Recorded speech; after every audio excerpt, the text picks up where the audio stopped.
సుమారు 3 నెలల పాటు జైల్లో ఉండి బెయిల్ మీద బయటకొచ్చిన ఆ మాజీ మంత్రిలో కొత్త జోష్ కనిపిస్తుందా? మరోసారి రాష్ట్రంలో తాను కీలక నేతగా మారాలని ప్రయత్నిస్తున్నారా? అధికార పార్టీకి సై అంటే సై అనే రీతిలో సవాల్ విసురుతున్నారా? ఇదే నెల్లూరు పొలిటికల్ సర్కిల్స్లో నడుస్తున్న చర్చ. తమ పార్టీ శ్రేణుల్లో నూతనోత్సాహం నింపేందుకు, తన భవిష్యత్తు రాజకీయ ప్రణాళికను రచించుకునేందుకు ఆయనకు జైలే వేదిక అయిందన్న వార్తలు సైతం వస్తున్నాయి. ఇంతకీ ఎవరా మాజీ మంత్రి? ఏంటా కొత్త జోష్?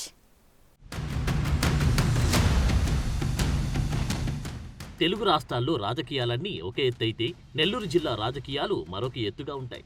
ఇక్కడ ఎప్పుడు ఏదో ఒక అంశం హాట్ టాపిక్ గా మారుతూనే ఉంటుంది. ఒక్కో రోజు ఒక్కో వివాదం తెరపైకి వచ్చి రాజకీయ చర్చకు దారితీస్తూ ఉంటుంది. అలాంటి జిల్లాలో ప్రస్తుతం మాజీ మంత్రి కాకాని గోవర్ధన్ రెడ్డి వ్యవహారం సరికొత్తగా మారింది. జైలుకెళ్లి వచ్చాక ఆయనలో కొత్త జోష్ కనిపిస్తోంది. వైసీపీ ఏర్పడ్డాక జగన్మోహన్ రెడ్డితో కలిసి కొనసాగుతున్న వారిలో కాకాని గోవర్ధన్ రెడ్డి కూడా ఒకరు. ఆనం కుటుంబానికి సన్నిహితంగా ఉండే కాకాని జిల్లా పరిషత్ చైర్మన్ గా నెల్లూరులో మంచి పేరే తెచ్చుకున్నారు. ఒక దశలో ఆనం కుటుంబానికి కాకానికి మధ్య మనస్పర్ధలు ఏర్పడ్డాయి.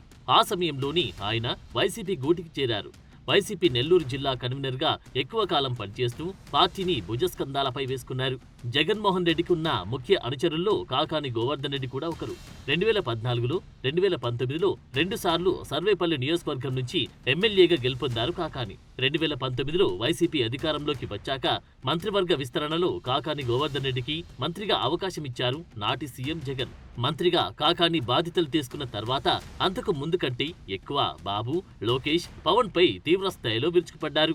ప్రత్యేకించి సోమిరెడ్డి చంద్రమోహన్ రెడ్డిపై లెక్కలేనన్ని కామెంట్ చేశారు. 2024 ఎన్నికల్లో వైసీపీ ప్రభుత్వం కుప్పకూలింది. కూటమి ప్రభుత్వం అధికారంలోకి వచ్చాక గత ప్రభుత్వ అవినీతిపై దృష్టి సారించారు. అందులో భాగంగా వరదాపురం వైట్ క్వార్ట్స్ కేసులో కాకాని గోవర్ధన్ రెడ్డి పాత్రపై ఆరా తీశారు. కేసులు నమోదు చేశారు. ఈ కేసులో నెల్లూరు సెంట్రల్ జైల్లో రిమాండ్కి వెళ్లారు కాకాని. గతంలో ఉన్న 8 కేసుల్లో విచారణ చేపట్టి వాటిల్లోనూ రిమాండ్లు విధిస్తూ వచ్చారు. ఏకంగా 86 రోజుల పాటు నెల్లూరు సెంట్రల్ జైల్లో కాకాని గోవర్ధన్ రెడ్డి రిమాండ్ ఖైదీగా ఉన్నారు.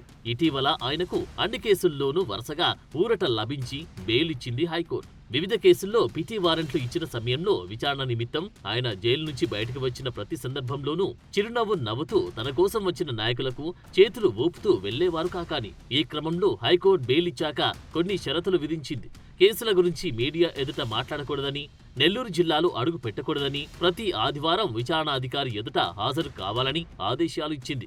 దీంతో జైలు నుంచి విడుదలైన వెంటనే కాకాని తాడేపల్లికి వెళ్లిపోయారు. అయితే అంతకు ముందు జైలు వద్ద మీడియాతో గట్టిగానే మాట్లాడారు. పలు కేసుల గురించి కూడా ప్రస్తావించారు. ఇక అక్కడి నుంచి అమరావతి వెళ్లాక హైకోర్టు ఇచ్చిన షరతులపై తిరిగి కోర్టులో పిల్ వేయగా నెల్లూరు జిల్లాలో అడుగు పెట్టకూడదనే నిబంధనపై స్టే విధించింది కోర్టు. తిరిగి నెల్లూరుకు వచ్చిన కాకాని మొదట కావలి నియోజకవర్గం వెళ్లారు. అక్కడి మాజీ ఎమ్మెల్యే రామిరెడ్డి ప్రతాప్ రెడ్డిపై వివిధ కేసులు నమోదైన నేపథ్యంలో ఆయన సతీమణి ఆదిలక్ష్మిని పరామర్శించారు. స్థానిక నాయకులతో కలిసి మీడియాతో మాట్లాడారు. కూటమి ప్రభుత్వం అక్రమ కేసులు పెడుతుందని, ప్రతి అధికారిని గుర్తించుకుంటామని, ఖచ్చితంగా తమ ప్రభుత్వం 2029లో వస్తుందని అన్నారు. తాము పవర్లోకి వచ్చాక అందరి కథలు తేలుస్తామంటూ హెచ్చరికలు జారీ చేశారు. తర్వాత నెల్లూరులోని తన నివాసానికి వచ్చిన కాకానిని జిల్లాకి చెందిన వైసీపీ నేతలు వరుసగా కలిశారు. మాజీ మంత్రి అనిల్తో పాటు ఎమ్మెల్సీ పర్వతరెడ్డి చంద్రశేఖర్ రెడ్డి వంటి ముఖ్య నేతలు కాకానితో భేటీ అయ్యారు. భవిష్యత్ కార్యాచరణ, జిల్లాలో వైసీపీని ముందుకు తీసుకెళ్లడం తదితర అంశాలపై కాకానితో చర్చించారు. ఆ తర్వాత తిరిగి మళ్లీ మీడియాతో మాట్లాడిన కాకానిలో నూతన ఉత్సాహం కనిపించింది. ఒకరోజు తన కుమార్తె పూజితారెడ్డి ఎమ్మెల్సీ చంద్రశేఖర్ రెడ్డితో కలిసి మాజీ సీఎం జగన్ తో తాడేపల్లిలో భేటీ అయ్యారు. తాజాగా స్పీకర్ అయ్యన్న పాత్రుడు పోలీసుల పట్ల అనుచిత వ్యాఖ్యలు చేశారని, ఆయనపై చర్యలు తీసుకోవాలంటూ నెల్లూరు వేదాయపాలెం పోలీస్ స్టేషన్లో జిల్లాకు చెందిన వైసీపీ ముఖ్య నేతలతో కలిసి ఫిర్యాదు చేశారు. ప్రస్తుతం కాకాని గోవర్ధన్ రెడ్డి వైసీపీలో రాష్ట్ర నాయకత్వంలో కీలక నేతగా మారాలని ప్రయత్నం చేస్తున్నారు అనేది జిల్లా వ్యాప్తంగా జోరుగా జరుగుతున్న చర్చ. ఇప్పటికే కూటమి ప్రభుత్వం అధికారంలోకి వచ్చాక వల్లభనేని వంశీతో పాటు అనేక మంది వైసీపీ నేతలు జైలుకు వెళ్లి వచ్చారు. జైలుకెళ్లి వచ్చాక ఆ నేతలు దాదాపు సైలెంట్ అయ్యారు. కాకాని మాత్రం నూతనోత్సాహం ప్రదర్శిస్తూ కార్యకర్తల్లో కొత్త జోష్ నింపాలని చూస్తున్నారు. ఈ క్రమంలో తన జిల్లా అధ్యక్ష బాధ్యతను తిరిగి స్వీకరిస్తూ పార్టీ బలోపేతానికి కార్యాచరణ రచిస్తూ ఉన్నారు. అలానే తన కుమార్తె పూజితారెడ్డికి ఇప్పటికే మహిళా విభాగంకి సంబంధించి రాష్ట్ర పదవి వైఎస్ఆర్ కాంగ్రెస్ పార్టీలో దక్కింది. ఈ నేపథ్యంలో తన భవిష్యత్ రాజకీయ కార్యాచరణపై కూడా కాకాని గోవర్ధన్ రెడ్డి ప్రత్యేక దృష్టి పెట్టారట. మొత్తానికి జైలుకు వెళ్లి వచ్చాక కాకానిలో కొత్త జోష్ వచ్చిందని నెల్లూరు వైసీపీ వర్గాలు జోరుగా చర్చించుకుంటున్నాయి. మరి ఈ జోష్ ఇలానే కొనసాగుతుందా? కాకాని భవిష్యత్ రాజకీయ కార్యాచరణ ఏంటి తెలుసుకోవాలంటే కొద్ది రోజులు వేచి చూడాల్సిందే.